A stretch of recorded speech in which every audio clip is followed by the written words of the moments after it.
ஆடம்பர வாழ்க்கை உடலுக்கு கேடு. ஆடம்பர வாழ்க்கை இனிக்கும். உடல் உழைப்பில் இன்றைய தலைமுறையினர் அதிகம் ஈடுபடுவதில்லை. 24 மணி நேரத்தில் லேப்டாப், டிவி, செல்போன் என்று 14 மணி நேரத்தை செலவிடுகிறார்கள். பிறகு கொஞ்சம் படிப்பு, தூக்கம் என்று வாழ்நாளை இன்பமாக கழித்து கொண்டிருக்கிறார்கள். எந்த நேரம் பார்த்தாலும் செல்போனிலேயே உற்று நோக்கி அதில் வரும் செய்திகளை எல்லாம் உண்மை என்று நம்பி தம் உறவினர்களுக்கும் நண்பர்களுக்கும் ஷேர் செய்து பிறகு அதை பற்றி விவாதம் செய்து குழம்பி போய் சண்டையிட்டு சமாதானமின்றி வாழ்ந்து கொண்டிருக்கிறார்கள். உடலுக்கு உடற்பயிற்சி மற்றும் சத்தான இயற்கையான உணவினை கொடுக்கவில்லை என்றால் உடல் பொறுத்து பார்க்கும். பிறகு அது பல நோய்களை வரவழைத்து நமக்கு மீளா துன்பத்தை கொடுக்கும். 24 மணி நேரத்தில் குறைந்தபட்சம் காலையிலோ மாலையிலோ 1 மணி நேரம் உடற்பயிற்சிக்கு செலவிட வேண்டும். நீங்கள் பணம் செலவழித்து பெரிய உடற்பயிற்சி கூடங்களுக்கோ நீச்சல் குளங்களுக்கோ செல்ல வேண்டிய அவசியமில்லை. அருகில் உள்ள சிறு பூங்காக்கள், விளையாட்டு மைதானங்கள் இருந்தால் எளிய நடைப்பயிற்சியும் உபகரணங்கள் இல்லாமல் மிக மிக சுலபமான தேக பயிற்சிகளையும் செய்யலாம்.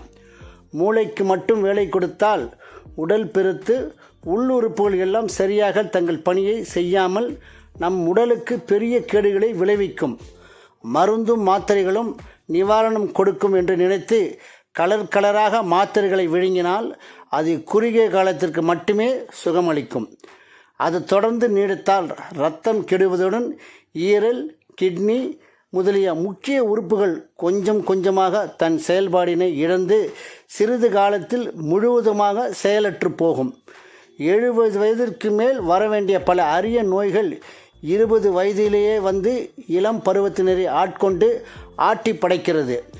உடலை வருத்தாமல் ஆடம்பரமாக வாழ்ந்தால் அன்றைய பொழுது இனிதாக போகும்.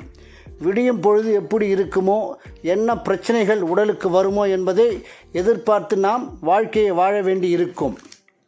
1950 வரை நமது முன்னோர்கள் பல கிலோமீட்டர்கள் நடந்து தங்கள் வேலைகளை பூர்த்தி செய்தார்கள்.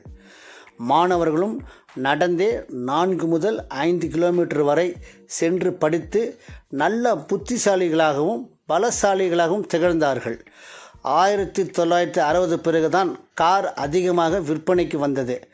பல செல்வந்தர்கள் காரில் சென்று வந்தார்கள். பிறகு 1980ஆம் ஆண்டுக்கு மேல் கார்கள் சகஜமான புழக்கத்திற்கு வந்தது. பின்னர் பஸ் சர்வீஸ் எல்லோருக்கும் சுகமான பிரயாணத்தை கொடுத்து பாதி நோயாளியாக மாற்றியது. பிறகு fridge, washing machine, dishwasher, vacuum cleaner, lift என்று புது உபகரணங்கள் நம்மை ஆட்கொண்டன. நம் உடல் உழைப்பிற்கு முற்றுப்புள்ளி போட்டன. சுறுசுறுப்பாக 10 மணி நேரம் உழைத்த உடல் 1 மணி நேரத்திற்கே தாங்காமல் போனது.